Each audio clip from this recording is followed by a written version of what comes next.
Well, good evening. So, they are among us. They came from outer space and landed in Russia, of all places. According to the official Soviet news agency TASS, a spaceship landed 300 miles southeast of Moscow, and 3 10-foot humanoids got out and went for a walk in the park. Obviously, news of Glasnost has reached further than we thought. Now we'll just have to wait and see which of the tabloids signs up the first exclusive interview. We're expecting the Sun's 21 Things You Didn't Know About Aliens, and no doubt they'll all want to come onto this show when the book's out. Tonight, my close encounter is with 3 extremely delightful men, all of whom will be recounting adventures of travel in far-flung places. Well, after a fashion. In the case of Liverpudlian playwright Willy Russell, he'll be telling about the housewife star of his new film, Shirley Valentine, who flees to a Greek island because she's fed up with talking to her kitchen wall. Douglas Adams, tired of hitchhiking around the galaxy, has taken up the search for the endangered species of the world, and he'll be telling us what he found. Now, my first guest is becoming as well known for his travels as for his strange behavior. Firstly, as part of the Monty Python team, and latterly as the stammering Ken Pyle in A Fish Called Wanda. He was the one with the chips up his nose. In keeping with this tradition, he's recently completed a journey that only the more foolhardy would attempt, recreating Phileas Fogg's journey around the world in 80 days.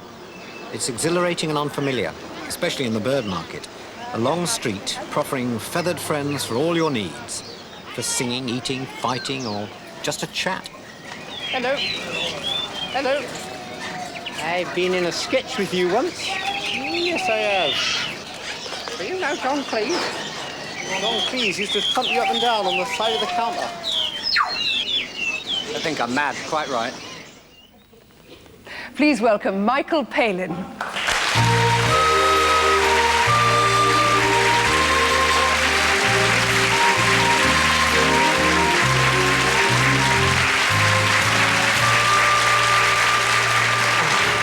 Michael. A dangerous moment there. Was it? Did the parrot like you? Well, no. I mean, shortly after that little clip there, I was looking at another parrot, and I felt this sort of tugging at my trousers round about my right knee. And I looked down, there was this beautiful sort of white cockatoo, sort of just gently sort of tugging at my trousers. I thought this was rather sweet, you know, rather Francis of Assisi. Here I was, you know. Not a little nip. With the animals, absolutely. Little, just a slight little tug there. And so I called the camera over and said, look at this is really jolly nice.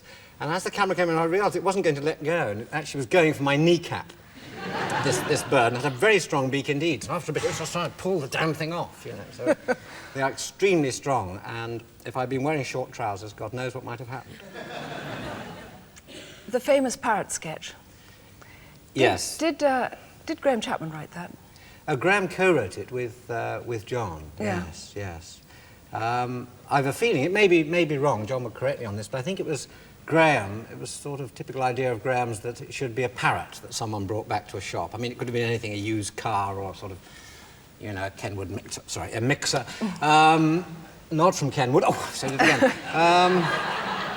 That didn't work, but I think it was probably Graham's sort of idea that it should be a parrot. He was wonderful on sort of instinctive moments of lunacy like that. We've just got a picture of Graham there. It's, of course, just suddenly this recent bad news about him. It was the 20th anniversary, wasn't it, that you were getting together for? Yes, the 20th anniversary of the first Python transmission was on October the 5th. And Graham died actually the night before. Extraordinary timing. We'd laid on this great party.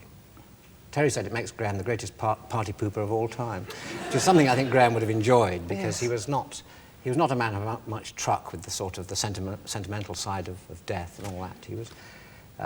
He loved life. He was very intelligent and very wise man, Graham, actually. He was a doctor and took an interest all the time in sort of how things worked and all that. And when he was very ill, we visited him in hospital.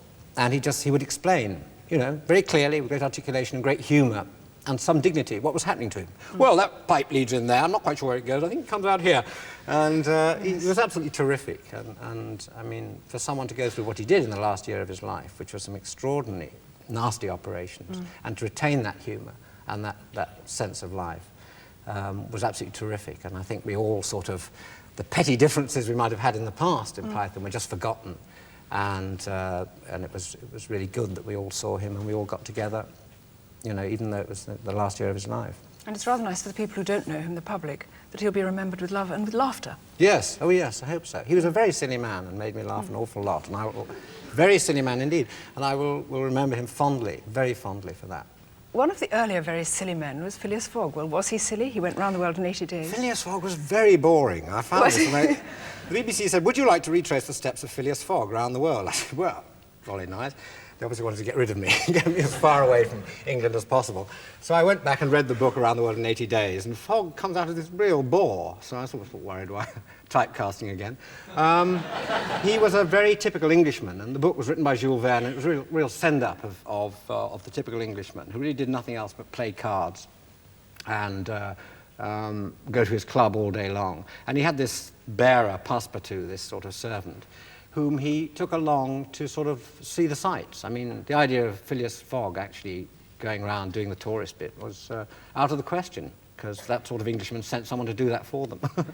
So that was Passepartout's role, to go and see the world, while Fogg sort of wandered about swanning around with Indian princesses and things. Did you try to retrace his steps exactly? Well, we started from the Reform Club and we went as closely as possible along the route he would have taken, yes. It wasn't possible all the way because... No, you weren't allowed to use air travel. I couldn't use any aircraft at all. I had to go on the surface. I wasn't really allowed to leave the surface so what did you of the travel globe. by? Well, camels, rickshaws, dog sleds, ships, obviously, across the sea. I tried cycling, but it didn't work. Silly, shouldn't have said that. No, the problem was that Phileas Fogg had passenger ships available over most of the seas of the world. They were the sort of prime means of communication at that time. We didn't have any of those. They were only cargo ships, which are hard to get onto and even more difficult to get off. And their schedule is very flexible. I mean, I got on a ship at Madras. Well, we got to Madras hoping there was a ship that would leave. There wasn't one leaving for about 4 days. And the first one that was leaving was a Yugoslav freighter carrying human hair to Japan. Apparently Indian hair is highly prized, so it had these big containers full of, barnets and various other things, onions, a lot of onions. So one had to get on that ship, and there wasn't room for an entire crew. They only would take 2 people. So Nigel Meakin, the cameraman, got on, obviously, and I got on, and I had to work the sound. Could you? So during that sequence, you'll see a lot of them. That sort of thing. Did you find on your travels that there's a place that you'll never want to go back to, or a place that you must go back to, a nicest and nastiest? Well, there's a place I've never seen, which is Singapore. Every time I've been to Singapore, something has gone wrong, and I've had to go through in about an hour. So I quite like to actually see what Singapore is like. I would love to go back to China. I mean, we were there before the Tiananmen Square and all that stuff, but it was absolutely fascinating. China and India I like because it's a complete madhouse, but it manages its affairs on a very human scale, although everything seems to be in chaos. There's a wonderful spirit there and a great humour and a great feeling of sort of everybody getting by, you know, and their own steam. Places I don't want to go to again? No, I'm very curious, really. England I'll probably miss out. Will you? Well, no, it's all right. It was a bit of an anticlimax coming back, I must say. I was really looking forward to it. It was going to be the great day of the journey, 80 days away, or 81 or 82. I'm not allowed to say. And coming back, you know, to see my family again was going to be the greatest part of the whole journey. But as we sort of came into Felixstowe and the boat docked, I suddenly thought I wouldn't mind if it turned around and went round again.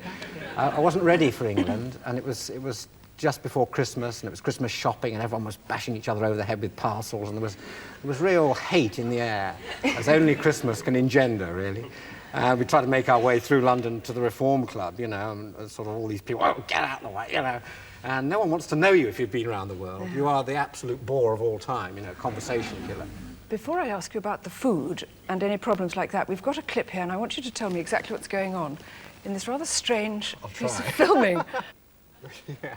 Well, that was a cure for something, was it? Yes, that was actually, I was extremely ill at that point, you may not realise. And I was on this dhow, just an open boat, and there's no medicine other than Coca-Cola was their sort of prescription for everything. Oh, I've said it again, more advertising. Still, at least it's not Ken Wood Coca-Cola. I mean, Lord, yeah. And I was just sort of lying there, feeling really ill, miserable. I just wanted to go home. And Kasim, the old man of the sea, sort of just looked at me and said, turn over. So I thought, what? So I sort of lay on my back, and the next thing I knew, he was taking a walk on me. And that's what they do, it's sort of massage. And it was excruciatingly painful, but at the end, I'd forgotten all about indigestion. Felt okay? It was just the pain in the rest of my body. But, he walked on me several times after that. I think he thought I was some sort of doormat, BBC Michael, doormat. We're going to see more of this tonight on BBC Television Tonight. Yes, yes. Which will be lovely. After the weather forecast. So don't turn off after the weather forecast. Will you stay here with me? Tonight? No, just now on the sofa. Sorry. I'd love to. Just for the meantime, thank you, Michael Palin.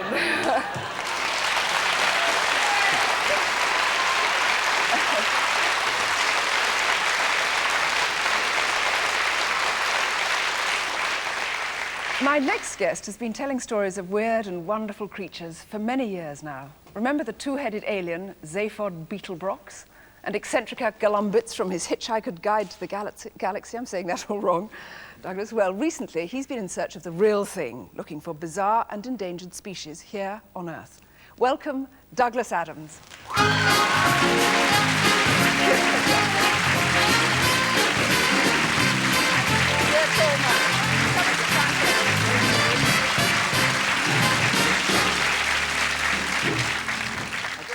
Upbeat introductory music than you do. Yes, I know. Well, you paid them more.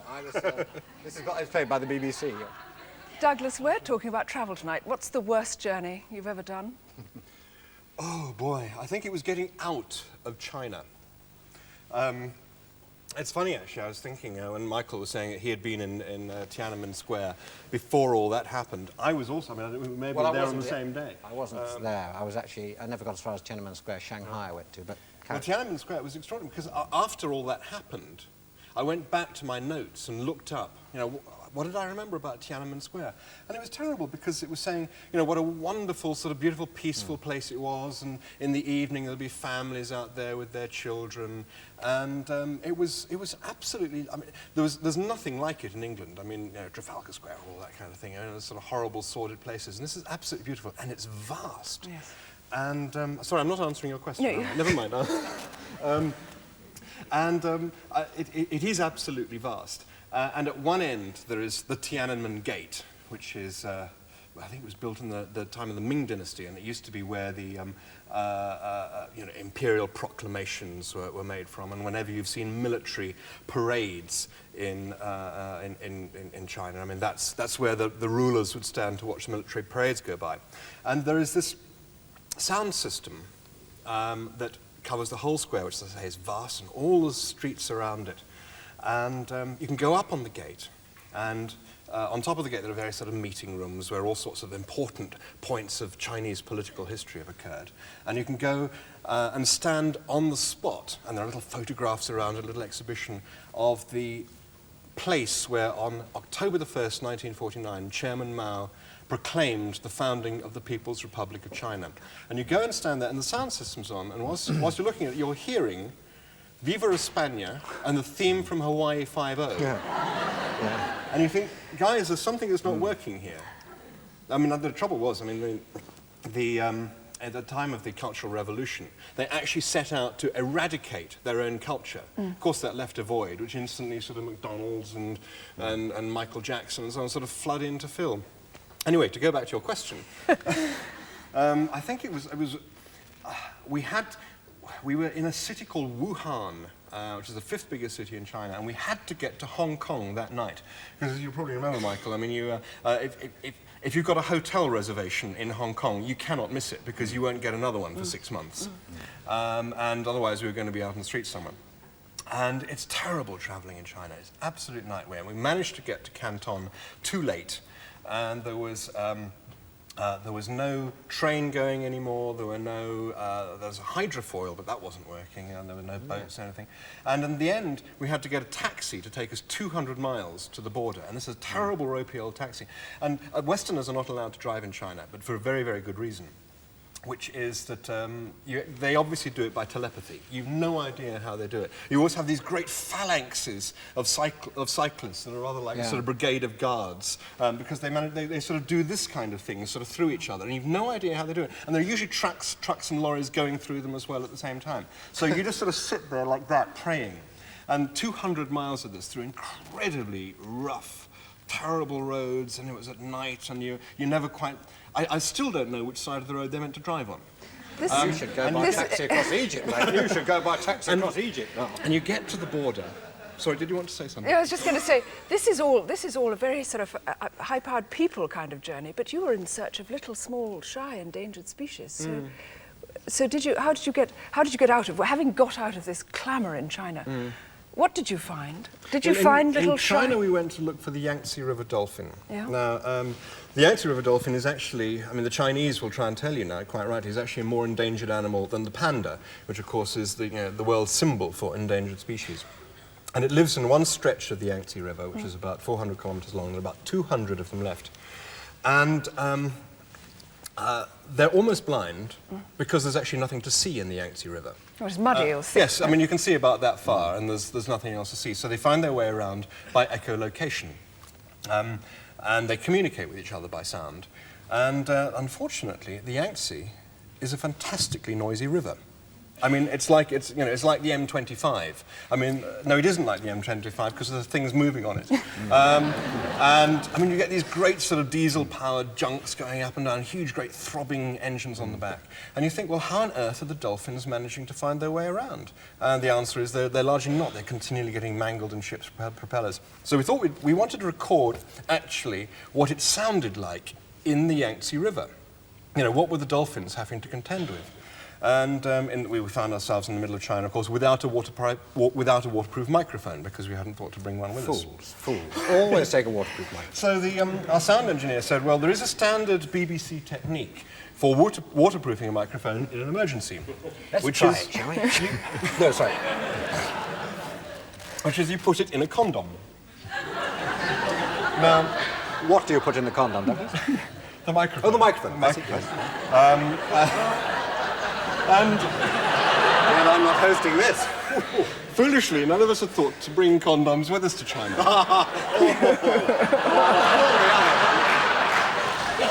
So we actually spent a day in Shanghai, none of us speaking Chinese, nobody we were speaking to obviously speaking English, trying to explain that we wanted to buy some condoms to record the sound of the Yangtze River. And nobody understood. I mean, you'd think, with their population problem, they're very easy to get hold of, but we had a hell of a lot of difficulty. In the end, it was all sort of sign language and miming and drawing little diagrams. You can only get them in packets of 3 million. That's the band. Michael, what do you miss most about civilization when you're in an uncivilized place? Quite kind of quickly. Brown bread, I missed. Sorry, wholemeal bread, I missed very much. And grass. I don't mean that naughty grass, but I mean just green grass I missed.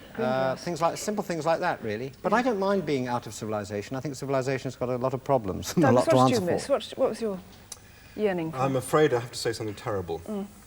It was the telephone. I'm a terrible phone addict, and I think the longest I was away from a telephone was actually in Zaire for 2 weeks, and I was almost a nervous wreck at the end of it. Will you stay with us and not be bereft? Absolutely. You're going to have to shuffle up the sofa. In the meantime, Douglas Adams, thank you very much indeed.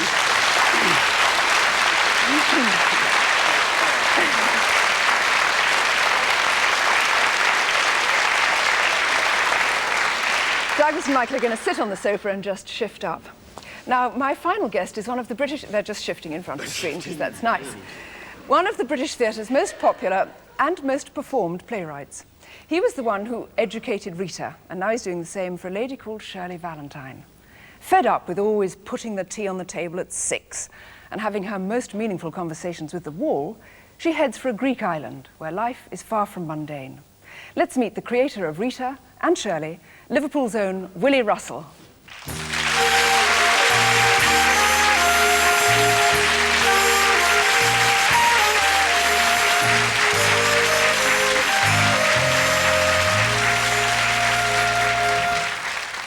Willy, it's on Traveller's Tales tonight. Are you much of a traveller?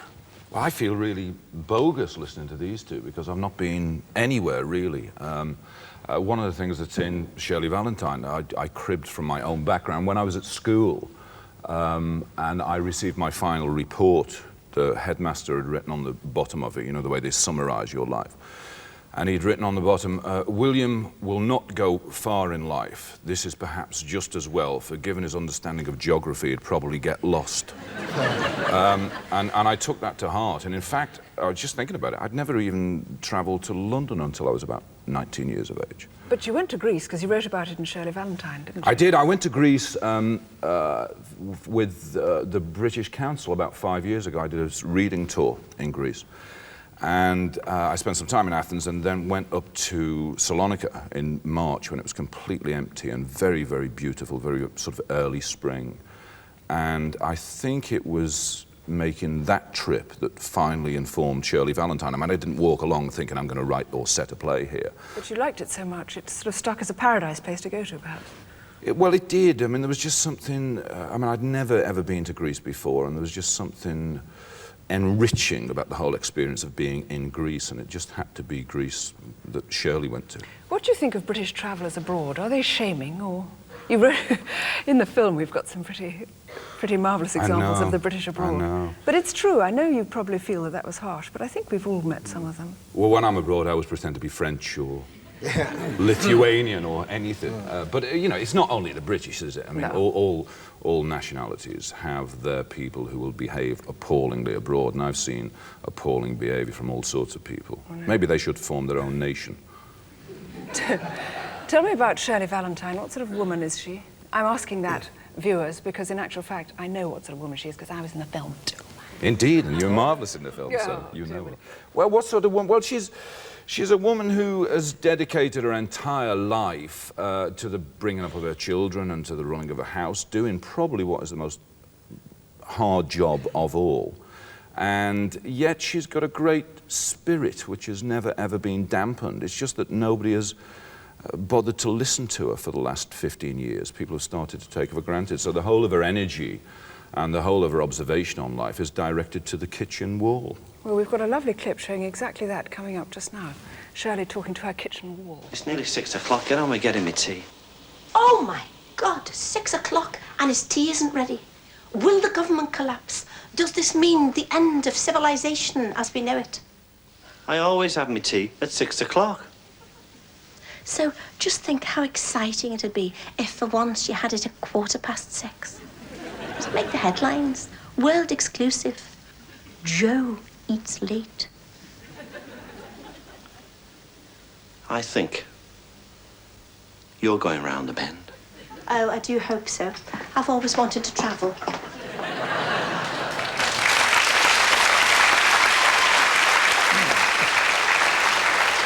Willy, of course, after that, she does, in fact, go off to Greece. Now, do you think you're going to start, by this film, start a kind of housewives' revolt? Are people all over the world just going to start putting down the chip fryer and pushing off? I hope not. I mean, I know that Pauline Collins has had letters from people who've said to her, since seeing the play, I've decided to leave my husband and disappear to a different country. But I suspect that those people would have gone anyway, yes. that the film or the play just articulated that need. And Tom Conti said something yesterday which I thought was really interesting. He said it's not a wounding film, it's a healing film. It's about people rediscovering why they liked each other in the first place. And that's certainly my intention, not to say... because Shirley's ultimately very, very sympathetic about Joe. She doesn't say the whole of the problems of my life are to do with this man who has trapped me. She says, actually, the problems of my life are to do with the fact that I allowed myself to become trapped and I allowed myself to live a little life. Michael Douglas, looking at that clip and him saying he wants his supper on the table at 6 o'clock, any kind of hint of guilt with you two? Any resemblance to your characters there? None at all, no. I always get my wife's supper on the table by 6 o'clock. Douglas, I think it must do, because it made me laugh a lot, so there must be something in one's own experience there. Douglas, are you guilty? I have been very guilty in the past, actually. Boy. Yes, actually, this year away has changed an awful lot of things in my life, and that would be one of them, I think. Right. Do you think that this film, Willy, is about a sort of midlife crisis in a way for women? For this particular woman. Do men have midlife crises? I wrote it approaching my 40th, and I felt that I went through the midlife thing at about 35, 36, so I felt I'd got it behind me. And I'd felt a lot of those things when I came to write the play. I mean, a lot of people commented upon the fact that it is a woman, but certainly I felt everything that Shirley feels and articulates as a man before writing You've been praised to the skies for writing women's speeches, women's dialogue. Look, I've even got this. We have a lovely thing called The Wit and Wisdom of Shirley Valentine, with lovely little quotes, and I've got one here which I'm just going to read out loud, not using a Liverpool accent. Shirley says, I think it's Shirley in the film, talking to her cronies, she says, I think sex is like the supermarket, overrated. It's just a lot of pushing and shoving, and you still come out with very little in the end. Is that harsh? Is that true? I think that's before she goes to the good supermarket, though, isn't it? That's absolutely right. You've made this is a little book of aphorisms almost. I mean, they're all coming out. They're one-liners. They're wonderful I'm stuff. terrified by that, though. I mean, to have those things taken out of context, because one doesn't write, you know, one's not writing gags, one's writing them in context. And I get very, very nervous when I see them out of context. Well, they're nice, and they're going back in context in my pocket. Okay. You obviously write dialogue a lot by listening, don't you? Do you listen to patterns I of people don't speeching? consciously listen. I mean, I'm always off duty when I'm out. You know, if I'm out at dinner or, you know, something. I mean, you know, people say, don't talk to him, it'll end up in a play. But in fact, I'm not out listening to what people say, because I don't have a journalistic facility. I can't see something Tuesday, write about it on Wednesday. I just carry on living, and when I come to write, I dredge things back that have, you know, I can ultimately see where the influences came from, but I can't live my life. It would be a terrible thing to do, observing people. I don't keep a notebook, physical or mental. Are men good listeners on the whole?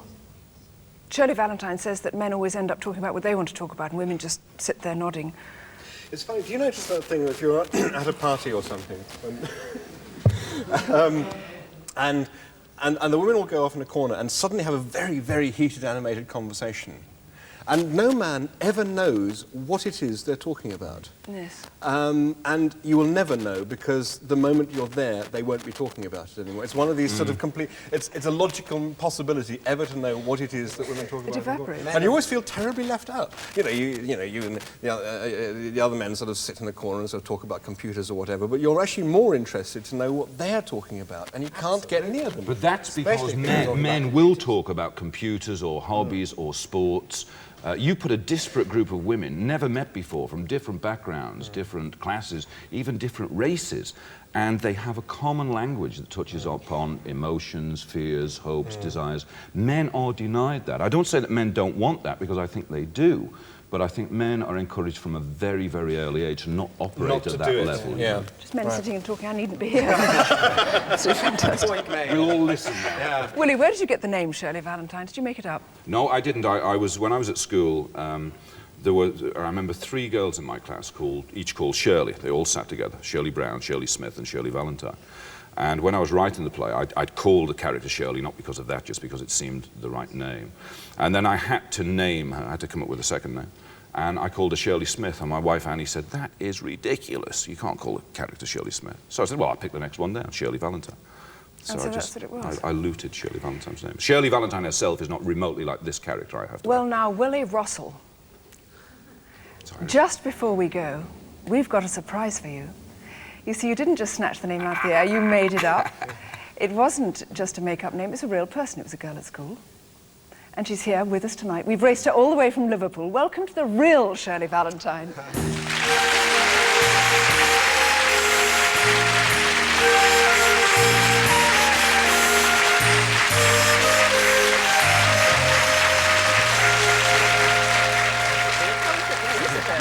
You sit there. I'll sit with the guys and leave you women to talk. Shirley, what's it like being famous? terrifying. Is it odd? Yeah, terrifying. And are people going to say, aren't you Pauline Collins? Are they going to do all that, do you think? No, they don't do that. You know, they just say, is it about you? No, it isn't about me. I haven't seen Willy Russell since we were at school. Did he ask your permission? Did he? No. No, he Well, I haven't seen him, have I? No. No, not for years, 20 years. This is It was absolutely only exciting. a friend. We'd been on holiday, you know, with friends, girlfriends. And I came back, and one of Esther Wilson, who used to be one of my manageresses in the hairdressing salon, she rang up and said, Willy Russell's got a new play out. And it's in the Everyman in Liverpool, and it's called Shirley Valentine. I thought she was winding me up, and I didn't believe her, you know. And then she said, it's plastered all over Liverpool. You know, your name's plastered. Well, I always wanted my name in lights, you know. I was completely gobsmacked. Are you going to, in reverse, you know what you can do? You can write a play about Willy Russell. Have you I thought don't of that? know enough about it. She's given me a better play, because what she didn't tell you is when she was away on holiday, it was 12 wives, all away without their husbands, which I think is the most fantastic basis for a play. But I wouldn't even begin to plunder that. No. What were you doing when you... Because you've got a phone call. What were you doing today? I was painting the living room walls. I was covered, absolutely covered in emulsion paints. My dear girl. And you look Terrible. absolutely wonderful now. Yeah. But I don't, I'll say, don't flap. But Frank doesn't know that I'm here, so I haven't gone to Greece. I've only come down to London. Really? Shirley, thank you for coming. Thank you, Willy, very much indeed. Douglas, Michael, thank you very much indeed to all of you. Now, if I'm not rushed off to a faraway island, I'll be back again on Friday at 7 o'clock with Mary Tyler Moore and Dick Van Dyke. I shouldn't have said that. That was a secret. See you then. Bye-bye.